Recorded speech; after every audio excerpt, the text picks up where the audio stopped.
Genetic engineering and purposely creating X-Men-like mutants sounds like science fiction, although this might be reality in the near future.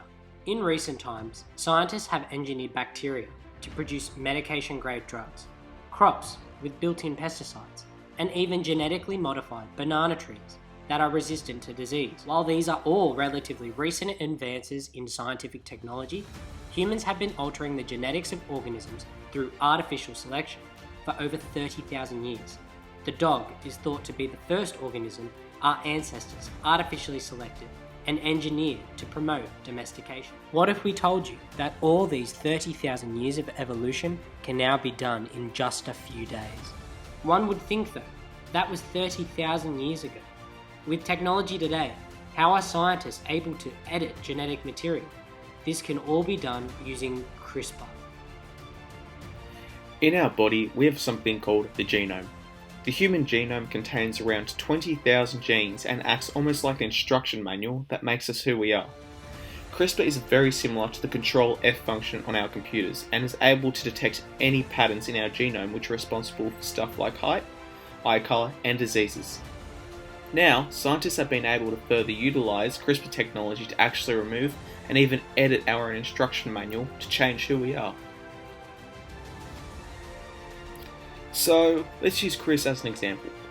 Chris is an athletic gentleman that has aspirations to have all of his future children make up an NBA team. However, something's in his way.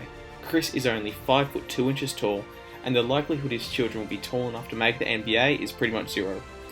Well, not anymore. With the power of CRISPR, we are able to crawl through his future children's DNA, replace the genes responsible for his short stature, and replace them to make his children worthy of competing on the highest stage, making him the happiest dad alive. Or even if you do not have the same dreams as Chris, there are still so many other things you can do with CRISPR. You can remove particular diseases that run through your family. You can use it to reduce the failure rates of IVF. Hell, scientists are even using this technology to bring back the extinct woolly mammoth. Recently, scientists have been using CRISPR to combat the seemingly untamable coronavirus pandemic. This technology works by planting a bunch of little CRISPR molecules on the surface of a chip. When DNA is placed on top of this, the CRISPR will use its Control F function to find the COVID RNA sequence and send this information to a computer. And best of all, this can all happen within a matter of minutes.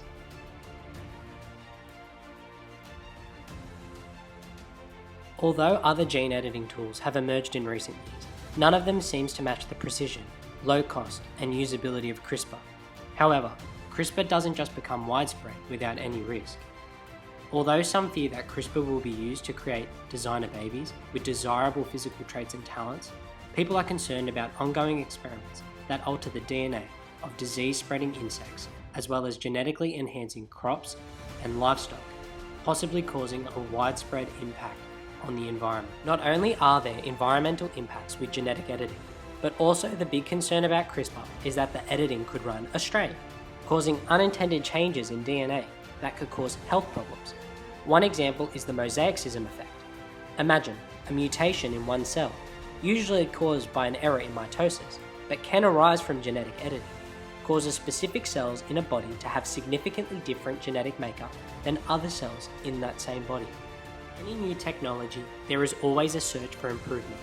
There has been research in reducing the probability of off-target site mutations, in which sections of the genome which aren't targeted for editing/manipulation are indirectly edited or affected by the Cas9 protein.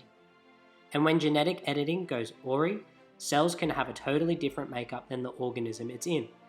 Off mutations promote substantial risk. With all scientific research, academics must respect the dignity of human life and remain sensitive to the risks that research can present to participants and the wider community. So in terms of illegal CRISPR experiments in China, which has been quoted as a set of experiments that must not be forgotten, was the creation of the world's first gene-edited infants, which was full of technical errors and ethical blunders. Not only did this experiment not address any medical concern, but the experiments conducted also had problems with written formal consent to the procedure. It is also not clear what the genetic modifications that were made will do. Since scientific standards are not uniform across the world, this may lead to inconsistencies in applications. And although the experiments conducted in China have been criticised by scientists, the legal framework regarding science is one of the biggest hurdles for CRISPR, not the technology. Despite being aware of the regulatory and ethical hurdles of gene editing, we have no idea about the limitations of technology. And there is only one way to find out. Anyways, thank you for watching the video. We all hope you enjoyed it. If you did, please show your appreciation. And if you want to learn more about the exciting world of gene editing, check out the description below.